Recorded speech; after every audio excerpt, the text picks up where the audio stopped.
Assalamualaikum warahmatullahi wabarakatuh. Innal hamdalillah usalli wa usallimu ala Rasulillah. Asyhadu an la ilaha illallah wa asyhadu anna Muhammadar Rasulullah. Allahumma salli ala sayyidina Muhammad wa ala alihi wa ashabihi ajma'in, amma ba'd. Qala Allah Ta'ala fil Qur'anil Karim, a'udzu billahi minasy syaithanir rajim. Bismillahirrahmanirrahim.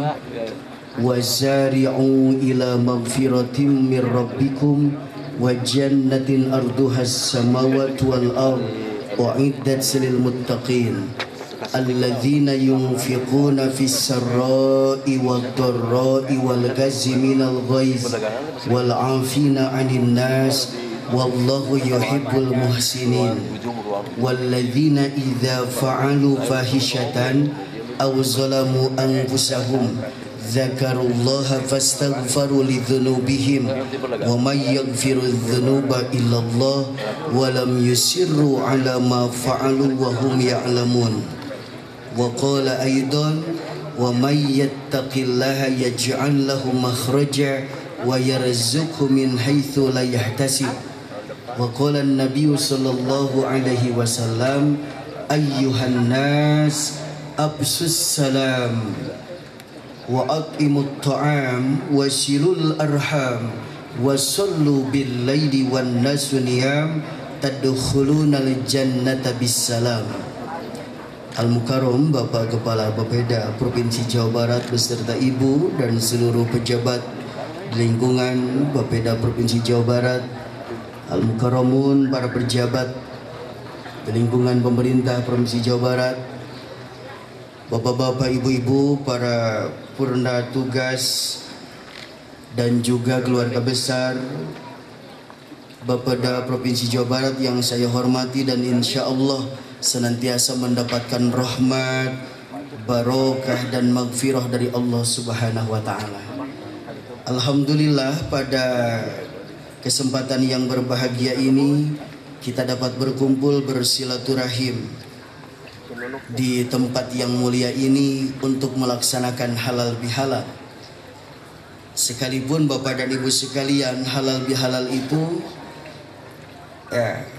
bahasa Arab tapi tidak ada dalam kamus besar bahasa Arab, justru adanya di kamus besar bahasa Indonesia. Jadi halal bihalal itu sebuah acara yang diadakan setelah Idul Fitri untuk saling maaf memaafkan. Tapi secara lugawi halal bihalal itu berasal dari kata halla yahillu. Halla yahillu itu artinya mencairkan sesuatu yang beku, menjernihkan sesuatu yang keruh, meluruskan sesuatu yang bengkok, merapikan sesuatu yang kusut. Jadi kalau hari ini kita berhalal bihalal, diharapkan hubungan kita yang tadinya beku jadi cair kembali, yang tadinya keruh jadi jernih kembali, yang tadinya bengkok jadi lurus, yang tadinya kusut jadi rapi. Ini sesuai dengan makna silaturahim. Silah itu menyambungkan, rahim itu kasih sayang. Tapi Rasulullah mengingatkan kepada kita, laisal muwasilu bil mukafi walakinnal muwasila an tasila man qata'a. Tidak dikatakan silaturahim orang yang membalas kunjungan atau membalas pemberian, tapi yang dikatakan silaturahim itu adalah engkau menyambungkan sesuatu yang putus. Jadi kalau kita hanya mau berkunjung kepada orang yang berkunjung kepada kita, kita hanya mau senyum kepada orang yang senyum kepada kita, kita hanya mau berbuat kebaikan kepada orang yang berbuat baik kepada kita, itu namanya balas budi. Sebaliknya, kalau kita tidak mau berkunjung kepada orang yang tidak pernah berkunjung kepada kita, kita jutek sama orang yang jutek kepada kita, kita pelit sama orang yang pelit kepada kita, itu namanya balas dendam. Tapi kalau kita tidak mau berkunjung kepada orang yang suka berkunjung kepada kita, kita jutek sama orang yang someah kepada kita, kita pelit sama orang yang baik kepada kita, kita tidak mau berterima kasih kepada orang yang telah memberikan kebaikan kepada kita, itu namanya kurang ajar. Tapi yang namanya silaturahim, kita tetap senyum sekalipun orang itu jutek kepada kita. Kita tetap mau berkunjung sekalipun orang tidak pernah berkunjung kepada kita. Kita tetap baik sekalipun orang pelit kepada kita. Itulah silaturahim. Maka dari itu Bapak dan Ibu sekalian, setelah kita melaksanakan saum sebulan penuh, kita berharap dosa-dosa kita diampuni oleh Allah dengan saum kita. Lalu kita lanjutkan, kita saling memaafkan di antara kita. Semoga Bapak dan Ibu, pertemuan ini menjadikan sarana di antara kita untuk saling memaafkan. Sebab memang tujuan Allah memerintahkan kepada kita saum itu adalah la'allakum tattaqun, supaya kalian menjadi orang-orang yang bertakwa. Pertanyaannya adalah, sudahkah kita mencapai derajat takwa itu? Bapak dan Ibu, untuk mengukur keberhasilan saum kita di bulan Ramadan, kita tidak hanya bisa mengukurnya pada saat kita melaksanakan saum, tapi justru yang paling penting adalah setelah ibadah saum. Ada perubahan tidak? Kalau ada perubahan menuju ke arah yang lebih baik, maka dipastikan saum kita berhasil. Seperti orang yang melaksanakan ibadah haji. Seseorang ibadah hajinya mabrur atau tidak hanya bisa diukur pada saat pelaksanaan ibadah haji, tapi justru setelah pulang ibadah haji. Makanya haji mabrur itu berasal dari kata bir, artinya kebaikan. Jadi setelah pulang ibadah haji, kebaikannya bertambah ya. Akidahnya lebih lurus, ibadahnya lebih benar, akhlaknya lebih mulia. Begitu juga orang setelah melaksanakan ibadah saum di bulan Ramadan, setelah Ramadan itu ketakwaannya bertambah, meningkat. Jangan sebaliknya, pulang ibadah haji disebut haji 2 kali. Jadi Bapak dan Ibu boleh saja berangkat haji beberapa kali, tapi jangan sampai pulang ibadah haji disebut haji 2 kali. Haji kedul kamas, haji ped, haji jud, haji cuni, haji nyantet. Bapak dan Ibu. Nah, justru sekarang nih setelah Ramadan, subhanallah, tadi Bapak Kepala Bapeda menyampaikan resensi bagaimana janji Allah terhadap orang-orang yang bertakwa. Sebelum kita mendalami hal itu, kita harus tahu dulu indikator orang yang bertakwa itu seperti apa. Sekalipun memang ukuran-ukuran itu hanya Allah yang menentukan, dan Allah memberikan informasi kepada kita dalam Al-Quran. Jadi ciri orang yang bertakwa itu, kalau di dalam surat Al-Baqarah awal, Alif Lam Mim Dzalikal Kitabu La Raiba Fihi Hudal lil Muttaqin.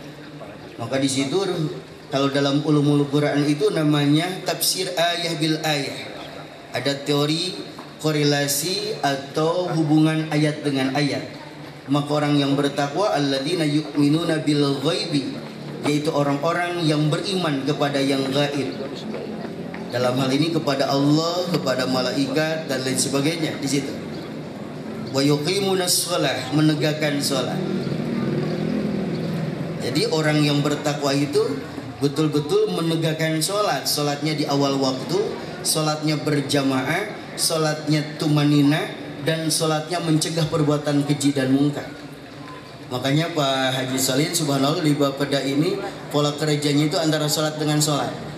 Jadi kalau misalnya jam 7 masuk, begitu azan zuhur dikumandangkan, seluruh kegiatan berhenti, lagi rapat, lagi apapun, karena sholat dulu.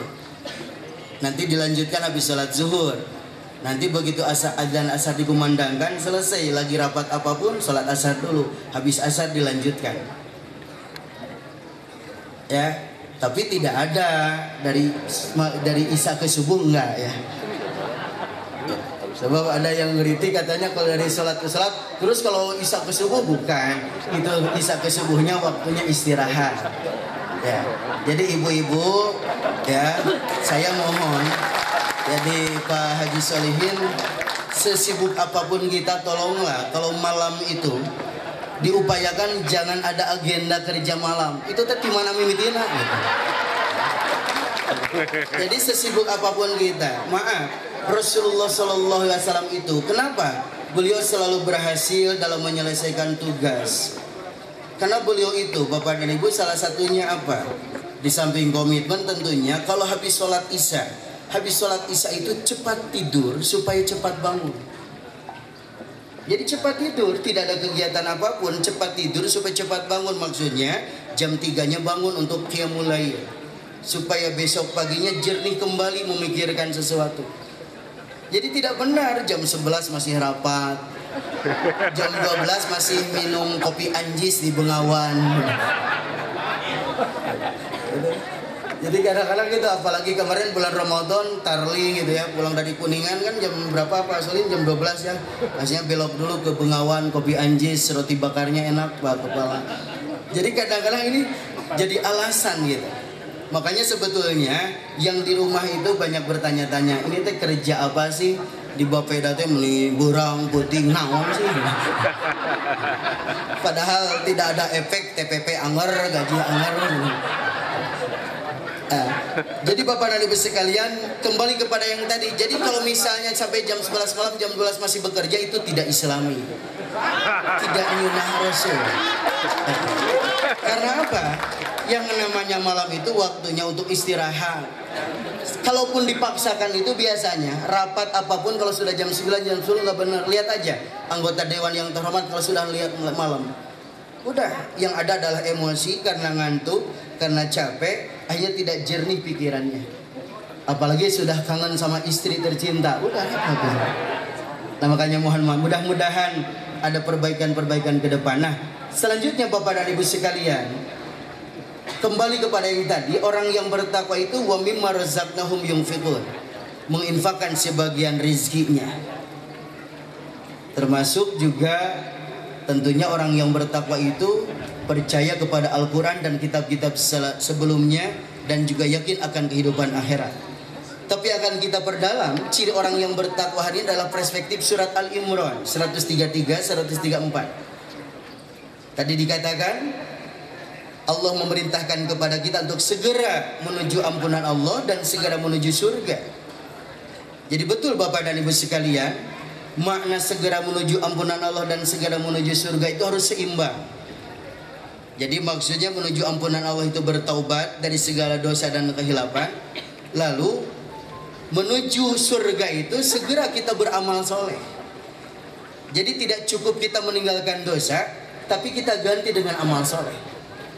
Katakanlah biasanya kita suka menggosip ibu-ibu, kita bertobat tidak menggosip lagi, kita ganti dengan berzikir kepada Allah. Biasanya kita pelit, sekarang kita jadi dermawan, maka kita lebih banyak berinfak bersedekah. Jadi mesti ada keseimbangan, meninggalkan dosa, meninggalkan kebiasaan yang jelek diganti dengan kebiasaan yang baik. Itu yang dimaksud dengan ittaqillaha haitsuma kunta, bertakwalah engkau kepada Allah dimanapun engkau berada.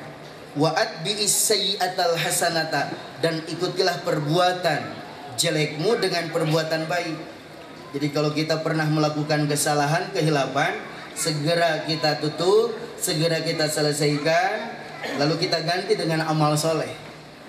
Wa khaliqin nas bi khuluqin hasanin, dan bergaulah dengan manusia dengan akhlak yang baik. Bapak dan Ibu sekalian, maka orang yang seperti itu, kata Allah, orang yang segera menuju ampunan Allah, orang yang segera menuju surga dengan amal solehnya, maka Allah menyatakan wasari'u ila magfirati min rabbikum wa jannatin arduhas samawati wal ard wa iddat lil muttaqin. Maka orang yang seperti itu nanti akan disediakan surga bagi orang yang bertakwa. Siapa orang yang bertakwa di sana? Yang pertama, alladzina yunfikuna fis sarra'i wad dharra, yaitu orang-orang yang mau menginfakkan sebagian hartanya baik dalam keadaan lapang maupun sempit. Jadi Bapak dan Ibu sekalian, kalau kita dalam posisi sedang dalam keadaan lapang, artinya penghasilan kita lebih, pemasukan kita juga banyak, apa yang kita terima dari mana-mana, maka ketika kita pas-pasan juga kita tetap berinfak dan bersedekah. Makanya mohon maaf, Semakin pendapatan kita lebih, semakin banyak sedekahnya. Jadi untuk mengukur seseorang itu kaya dan tidak itu bukan dilihat penghasilannya berapa, TPP-nya berapa, tapi dilihat dia kalau bayar zakat dalam 1 tahun berapa, sedekahnya berapa. Sebab banyak di kita itu orang yang penghasilannya banyak tapi zakatnya tidak pernah dihitung, apalagi sedekahnya. Maka orang yang tidak mau mengeluarkan zakat, tidak mau sedekah dalam Islam itu berarti dia bukan orang kaya, dia orang miskin. Jadi jangan menyebut penghasilan saya berapa, tapi berapa yang sudah saya keluarkan. Makanya bapak-bapak, alhamdulillah di pemerintah Provinsi Jawa Barat zakat sudah dipola sedemikian rupa. Tentunya memang itu sesuai dengan anjuran Allah, khudh min amwalihim, ambillah. Jadi sudah tidak usah dikomentar lagi, memang harus diambil itu. Cuman yang jadi masalah adalah sedekahnya, zakat malnya, ya, zakat penghasilan yang lainnya. Kalau mungkin itu dari gaji oke. Tapi mungkin di antara kita punya penghasilan yang lain. Mungkin kita punya ladang, punya sawah, punya peternakan, punya perusahaan. Itu pun tentu harus dizakatkan. Jadi jangan sampai kita berpikir ada udah dipotong di kantor, ya. Seperti sebentar lagi mau ibadah kurban, Bapak dan Ibu, kita juga sudah dipola seluruh pegawai Provinsi Jawa Barat semuanya mesti berkurban, ya. Dan memang dibenarkan 1 ekor sapi itu untuk 7 orang. Tapi maaf Bapak dan Ibu, bagi kita yang diberi kemampuan, diberi kemampuan lebih, tentu kita tidak boleh sama, ya. Seperti misalnya di Bapeda ada bapak kepala, ada sekretaris, ada kepala bidang, ada staf juga. Kalau staf 1 ekor sapi oleh 7 orang itu boleh. Tapi oleh seorang kepala Bapeda, kepala badan, kepala BKD, kepala dinas perindustrian perdagangan misalnya, atau kepala SDM, 1 ekor sapi oleh 7 orang tekaci. Jadi saya selalu bilang sama Pak Joselin, kalau BKD tekaci, waktu itu di BKD hampir-hampir kepala sapi 1, kepala badan, sekretaris, kabid, naon gitu. Hari TPP panggedena, hari kurban sarua, naon maksudnya. Jadi artinya apa? Apa yang kita terima harus seimbang dengan apa yang kita kasihkan. Jadi jangan sampai kalau untuk menerima pingin lebih segala-galanya, ya, pingin lebih segala-galanya, tapi apa yang kita kasihkan ingin sama, tentu berbeda dong. Sebagai staf di Bapeda golongan 3A, 3B, TPP-nya berbeda dengan kepala bidang, berbeda dengan kepala badan. Makanya ketika mengeluarkannya pun harus berbeda. Ulah ieu mah aripas narima hayang beda, aripas ngawargeun sarua. Seperti lagi Jumatan, aneh saya bilang, kenapa kepala dinas, kepala badan ngencelengnya sama dengan staf? Tegaci. Kalau misalnya sekarang staf masa 10.000 atau kepala badan masa 100.000 ngencelengnya. Nah ini, tapi alhamdulillah di Bapeda ini sudah dilaksanakan Pak Kepala BKD ya.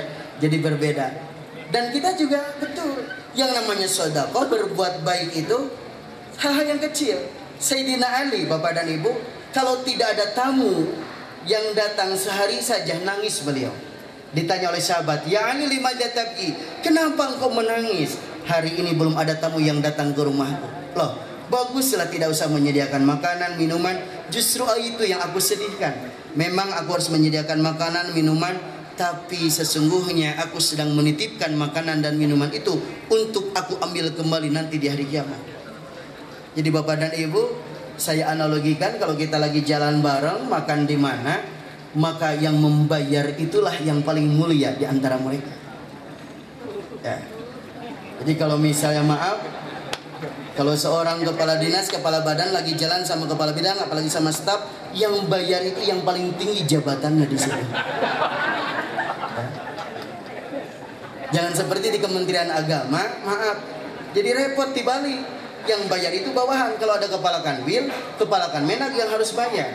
Kalau ada kepala kanmenag sidak kemarin ke KUA, kepala KUA yang mesti bayar. Dan KUA nitah deui ka urang nu setapna lagi. Bayar cenah, kondisikan, bayar naon eta teh. Sudah tidak zamannya lagi. Justru yang sekarang harus menjadi contoh, ana awwal wajibin ala ma amartukum bi. Akulah yang pertama melakukan kewajiban ini sebelumnya orang lain. semakin tinggi jabatan kita, semakin besar penghasilan kita, semakin banyak sedekah kita. Hal-hal yang kecil kita makan di restoran, maka yang membayar itulah yang paling mulia. Al yadul ulya khairu min yadi sufla. Tangan yang di atas lebih baik daripada tangan yang di bawah. Jadi bapak-bapak harus merasa bangga dan bahagia kalau kita bisa membayar itu. Jangan cicing, pura-pura ya. Apalagi jual-jual mungkus, ya. Biasanya kalau yang tidak bayar itu lebih banyak makannya. Segala rupa dipesan, ndak apa lah untuk beak dibungkus. Tapi yang mau bayar mah biasanya api ya kira. Ini. Tapi itulah sedekah, itulah makna orang yang bertakwa. Yang kedua, wal kaziminal ghaiz. Orang yang bertakwa itu mampu mengendalikan amarahnya. Bapak dan Ibu, kalau dikaitkan dengan orang yang pernah berbuat salah kepada kita, orang yang bertakwa itu mampu menutupi kesalahannya. Makanya wal kaziminal ghaiz itu menutupi kesalahannya. Kalau dianalogikan dalam sebuah kertas ada tulisan yang salah, maka tulisan yang salah itu ditipek, ditutup. Walaupun suatu saat kalau nanti tipeknya sudah rada pudar akan nampak lagi yang tulisan yang salah itu. Biasanya orang yang menahan amarah itu menyimpan dalam hati. Contoh, seseorang kecewa dengan seseorang, dia tidak marah, menahan amarah, tapi dalam hatinya suka ada rasa niat dendam. Ya, contoh misalnya seseorang dijanjikan, ya, jadi apalah misalnya tiba-tiba tidak jadi, itu Pak Solihin dalam hatinya suka ada, awas. Misalnya Pak Solihin menjanjikan seseorang, sok tenanglah, nama gawe benar, nanti saya promosikan jadi anu. PT pas waktu saatnya pelantikan terjadi, kata nah hati nate, kena naon dah jabatan mah biasa teanger, nganti nah hati awas ya Pak Solihin. Katanya kalau seorang Pak Solihin itu jangan banyak menjanjikan Pak, ya. Terkadang di situ saya merasa sedih, kata mereka itu. Kalau sudah dijanjikan itu paling tidak enak. Sudah digembor-gembor mau dilantik, udah siap-siap, tiba-tiba pas waktu pelantikan nggak jadi. Makanya kita pun bapak-bapak jangan terlalu pede. Kalau ada informasi itu kalau belum dilantik mah jangan dulu, bisa berubah lah setengah jam juga. Itu kadang-kadang. Ya menahan amarah nggak apa-apa. Si A minjem uang ke si B minjem uang dong, nggak ada, ya nggak apa-apa. Tapi dalam hatinya, awas yang kelangan minjem. Seperti ibu kan sering menahan marah sama bapak, pap, pengen itu dong, kata suaminya, enggak lah, karena beres lebaran, menyatu tenan naon. Dalam hatinya tenan naon, tapi dalam hatinya, awas yang ke putih. Maka itu tingkatan takwanya masih rendah. Maka mana naik? Wal afina anin nas. Orang yang bertakwa itu mau memaafkan kesalahan orang lain. Al afu bimana al masu, menghapus. Bukan hanya sekedar menutupi, tapi menghapus kesalahan. Itu lebih tinggi. Ya, kalau tadi hanya menutupi, sekarang menghapus kesalahan. Kalau dalam sebuah kertas ada tulisan yang salah, maka tulisan yang salah itu bukan ditutupi tapi dihapus dengan penghapus. Walaupun konsekuensinya kertas tulisan salah dihapus dengan penghapus biasanya agak buram kertasnya, kualitas kertasnya jadi rada jelek. Jadi seseorang sudah saling memaafkan, tapi biasanya hubungannya agak renggang, tidak erat lagi. Si A minjem uang ke si B, janji bayar 1 bulan, 2 bulan nggak bayar, 3 bulan nggak bayar, pas bulan ke-6 baru bayar. Maaf saya baru bayar sekarang. Kata si B, nggak apa-apa dimaafin, ngan maneh lamun nginjem di mall dibere. Biasanya di cirian seperti itu. Jadi dimaafkan, tapi biasanya jadi catatan. Ya, dimaafkan tapi jadi catatan itu. Nah, yang paling bagus itu apa? Wallahu yuhibbul muhsinin. Allah sangat mencintai orang-orang yang berbuat kebajikan. Jadi kalau dikaitkan dengan ada orang yang pernah berbuat salah kepada kita, bukan hanya sekedar menutupi kesalahan, menghapus kesalahan, tapi melupakan kesalahan itu.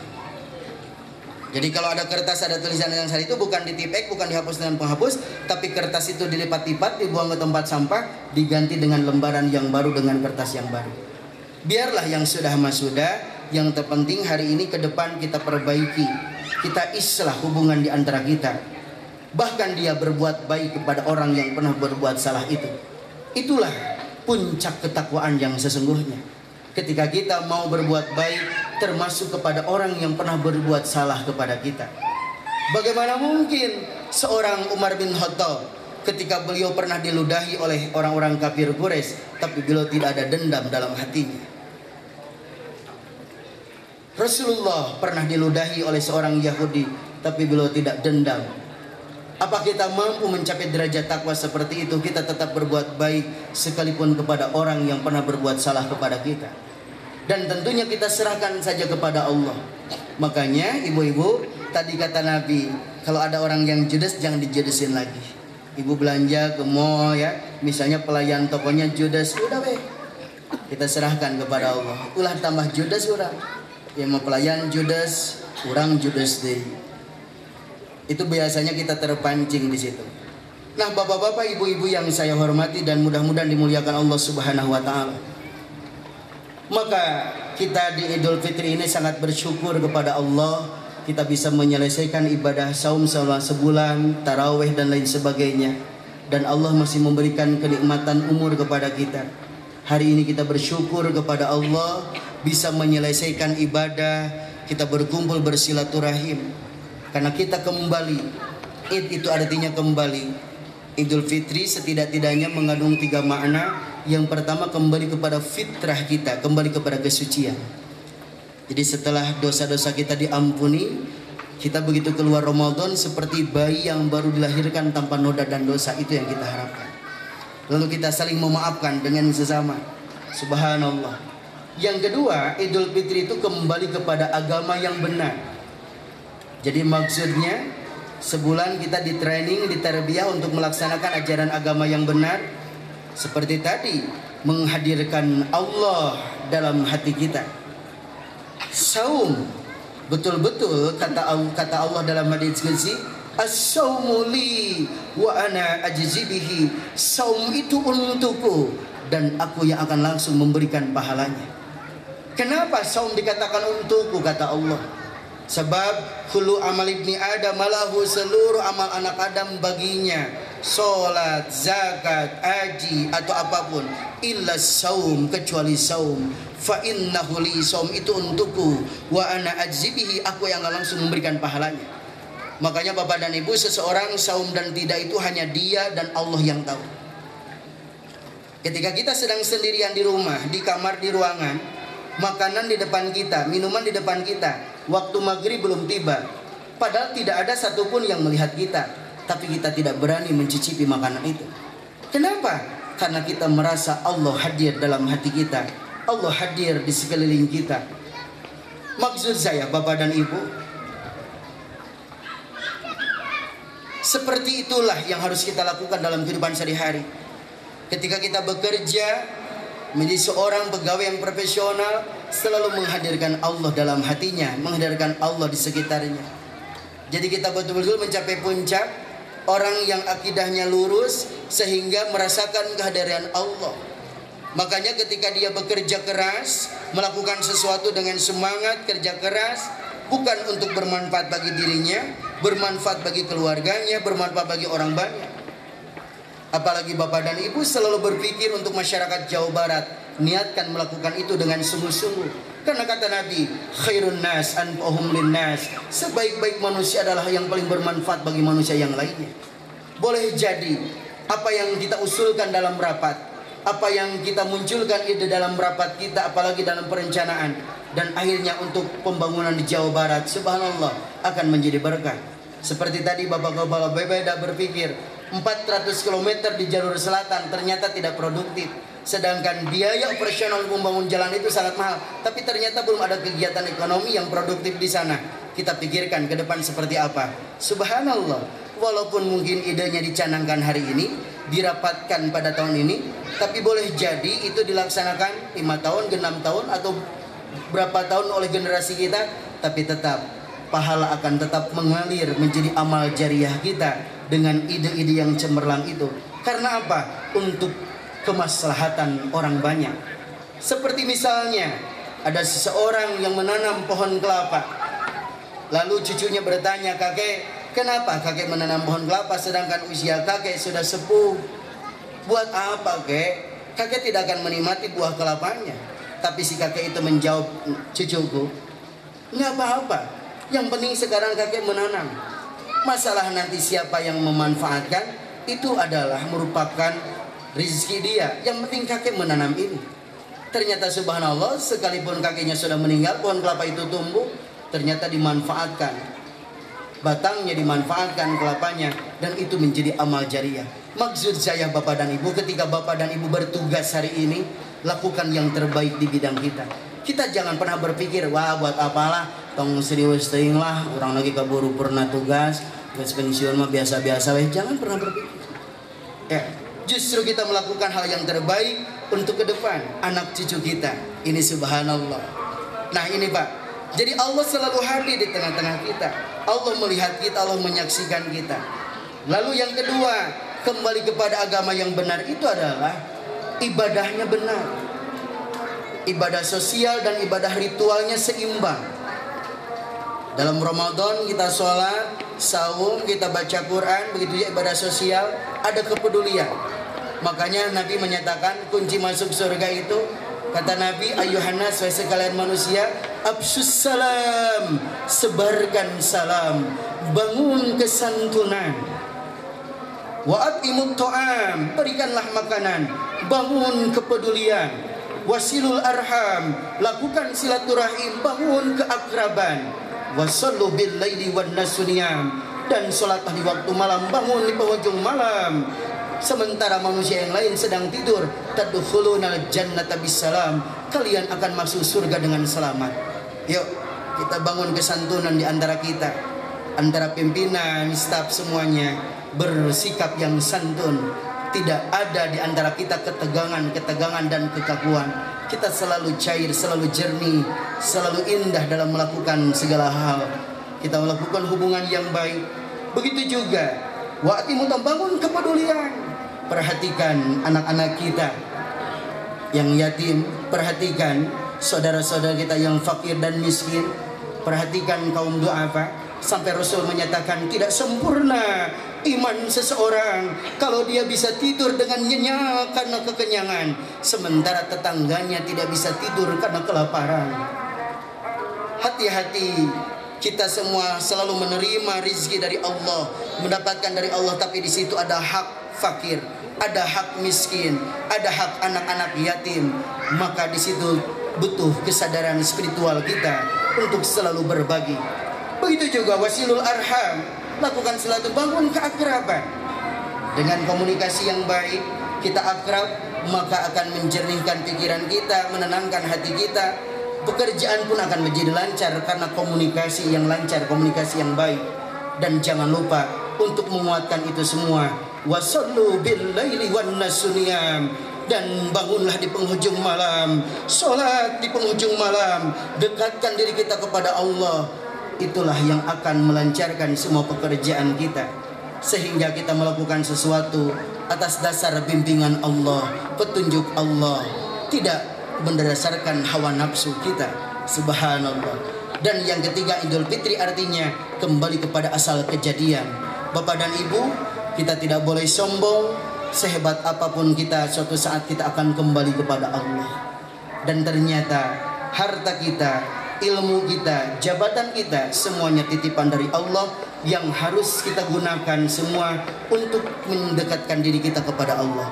Kita punya harta, punya jabatan, punya apapun, jadikan itu sebuah media untuk mencari kebahagiaan di akhirat. Dan jangan lupa kita mencari kebahagiaan di dunia, kita kembalikan kepada Allah segala-galanya. Terakhir Bapak dan Ibu sekalian, maka jaminan orang yang bertakwa tadi sudah disebutkan. Jaminan orang yang bertakwa diantaranya adalah orang yang bertakwa itu selalu merasakan kehadiran Allah. Wa may yattaqillaha, barang siapa yang bertakwa kepada Allah, yaj'al lahu furqanan, maka Allah akan memberikan kepadanya sifat furqan. Dia feelingnya luar biasa hebatnya, mampu membedakan mana yang hak dan mana yang batil. Jadi feelingnya itu hebat orang yang bertakwa itu. Wa may yattaqillaha yaj'al lahu min amri yusra. Orang yang bertakwa itu Allah akan menjamin mereka segala kesulitannya jadi mudah. Wa may yattaqillaha yaj'al lahu makhraja. Allah akan memberikan jalan keluar, solusi dari segala kesulitannya. Wa yarzuqhu min haitsu la yahtasib, dan Allah akan memberikan rezeki dari tempat dan waktu yang tidak disangka-sangka. Dan orang yang bertakwa itu innallaha ma'al ladzina taqaw wal ladzina hum muhsinun. Sesungguhnya Allah akan selalu bersama dengan orang-orang yang bertakwa dan orang-orang yang berbuat kebajikan. Maka Bapak dan Ibu sekalian, sudah menjadi sebuah keyakinan bagi kita, kalau kita totalitas menghambakan diri kita kepada Allah, melaksanakan segala perintah Allah, meninggalkan segala larangan Allah, itulah yang menjadikan hati kita menjadi tenang, pikiran kita menjadi jernih. Sehingga dalam kitab Hikam, Syekh Athaillah As-Sakandari menyatakan, kenapa banyak manusia yang gelisah, galau, merana? Ternyata salah satu penyebabnya adalah dia terlalu banyak mikir, jarang zikir kepada Allah, jarang berkomunikasi dengan Allah, jarang berdialog dengan Allah, jarang menyebut nama Allah, jarang melaksanakan perintah-perintah Allah. Maka insya Allah di lingkungan Bapeda Provinsi Jawa Barat, kita bekerja dengan tulus, bekerja dengan profesional, tapi kita tetap selalu dekat dengan Allah. Insya Allah apapun yang kita rencanakan, apapun yang kita lakukan, selalu diberikan jalan yang terbaik oleh Allah Subhanahu wa Ta'ala. Mudah-mudahan bukan hanya di dunia kita bahagia, di akhirat pun surga menanti kita semuanya. Surga rindu kepada orang-orang yang senantiasa melaksanakan segala sesuatu dengan sungguh-sungguh. Walladzina jahadu fina lanahdiyannahum subulana. Dan orang-orang yang bersungguh-sungguh melakukan sesuatu dengan sungguh-sungguh, tidak main-main, maka kami akan selalu membuka jalan-jalan kebaikan bagi mereka. Mudah-mudahan Allah memberkahi kita semuanya. Bapak dan Ibu sekalian, itu saja mungkin yang dapat saya sampaikan. Akhirnya marilah kita berdoa kepada Allah, semoga pertemuan ini menjadikan wasilah turunnya rahmat dan ridho dari Allah Subhanahu wa Ta'ala. A'udzubillahi minasyaitonirrajim. Bismillahirrahmanirrahim. Allahumma salli ala sayyidina Muhammad wa ala ali sayyidina Muhammad wa sallim wa radiyallahu tabaraka wa ta'ala an kulli sahabati Rasulillah ajma'in. Amin ya rabbal alamin. Alhamdulillahi rabbil alamin. Allahumma arinal haqqa haqqan warzuqna ittiba'ah wa arinal batila batilan warzuqna ijtinabah. Allahumma nawwir qulubana binuri hidayatik kama nawartal arda binuri syamsika abadan abada birahmatika ya arhamar rahimin. Allahumma sahil umurana wa umura walidaina wa umura a'maluna wa umura amaluna madamatis samawati wal ard. Rabbana atina fid dunya hasanah wa fil akhirati hasanah wa qina adzabannar. Subhana rabbika rabbil izzati amma yasifun wa salamun alal mursalin walhamdulillahi rabbil alamin. Terima kasih Bapak dan Ibu sekalian, dan mohon maaf atas segala kehilafan dan kekurangan. Wabillahi taufiq wal hidayah. Wassalamualaikum warahmatullahi wabarakatuh.